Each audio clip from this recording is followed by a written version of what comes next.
So Steph and the Dubs take game one. They steal home court advantage in this one. Jordan Poole, 31 points for the Warriors coming off the bench. Sixth most for a player in a reserve role. It's the third time in this postseason alone a 30-point score, with Steph scoring 30-plus off the bench in games 2 and 4 against the Nuggets. Malika Andrews and Jalen Rose with more on game one. Welcome to our Los Angeles studio. Thank you so much. I've got to say, I'm Malika Andrews. This is Jalen Rose. My heart is still pounding after the end of that game. So let's start there, Jalen. The late game execution, because Ja Morant goes up for that layup. Jordan Poole gets the rebound, and both you and I were looking at the TV saying, where's the foul? What stood out to you there? And normally a play that Ja Morant may finish on that layup, but once you miss it, you have to foul if you're Memphis. I know you're thinking Jordan Poole's a great free throw shooter. I know you're thinking Steph Curry's a great free throw shooter, even Klay Thompson. But it makes it a one-possession game. And coincidentally, when they fouled Klay, he went to the line and actually missed. So it was the youth late in particular. And also keeping Bane quiet.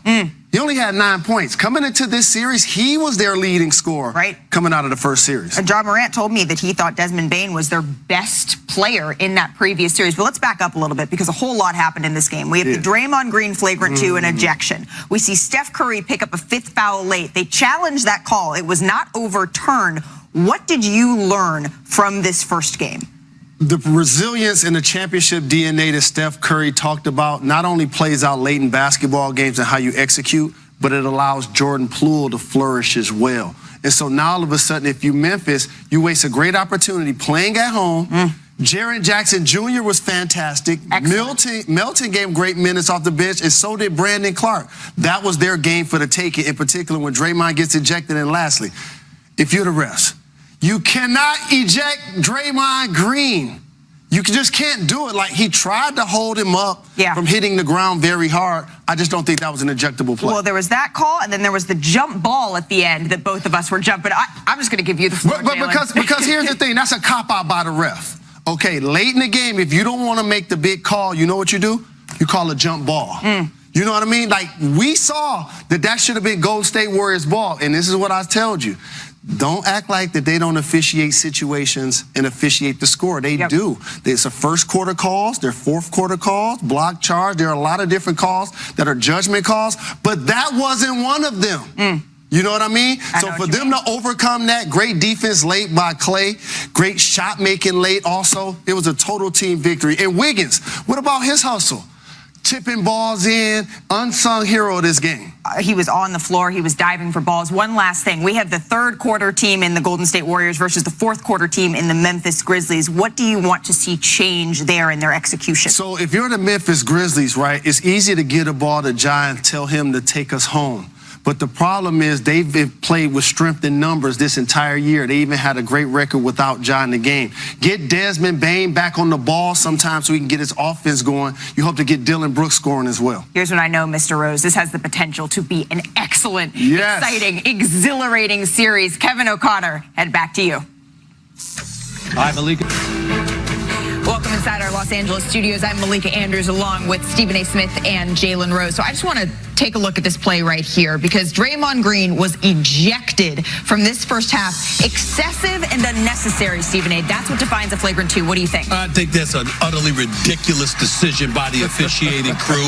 I mean, what are you doing? Looking for Cottonelle tissue commercials or endorsements or something? This is utterly ridiculous here. I mean, it's a damn shame that this happened. You want to give him a tag? Fine. He clearly tried to hold the person up, okay? You're making a defensive play. It happens. To have the guy ejected and to compromise the potential outcome and to leave us in a position where we're talking about this ejection as opposed to talking about two high-end competitors going after it. I think this tarnishes the level of competition that was out there today. There's no excuse for this decision as far as I'm concerned. It was just utterly egregious. The ref's supposed to be looking for reasons to keep him in the game. Yes. When he was about to hit the ground, Draymond grabbed him to try to soften the blow from him hitting the ground. So as an official, when you see that, and by the way, they hate when I say this, they officiate the situation. They pay attention to who's fouling who. They officiate scoring situation. It's their job to pay attention to that. Lastly, it's the playoffs. Yeah. You can't be throwing Draymond Green, the elite defender of the Golden State Warriors, that gives them a chance defensively up front out of a game one and basically putting Memphis in pole position to take this game. I totally agree. It was a wrong call, but I will say I don't like seeing Draymond Green depart from the game like that. It's nothing to celebrate or to egg anybody on. The Golden State Warriors are deficient without Draymond Green. He's one of the elite defensive players in the game of basketball. So the odds were stacked against them to some degree, especially when Ja Morant opened the game, hitting his first 2 3-pointers, which is a plus. But now you're deficient on the defensive end of the floor. Good luck to Golden State. It's a horrible decision. Horrible. But the Golden State Warriors might as well be the 31st team in the NBA. They're going to come out blazing in this quarter. Memphis has to be ready for that run. Well, and it seemed like Steve Javie, from what he was saying, it wasn't the call for the jersey. It was the contact with the face. It still seemed absolutely ridiculous. But did you see the way that Ja Morant ended that half? Absolutely. I mean, that's a momentum play for these Memphis Grizzlies. Take a look. If you did not see it, Ja Morant with authority to the hoop. We have more coming up after this. He ain't worried about defense.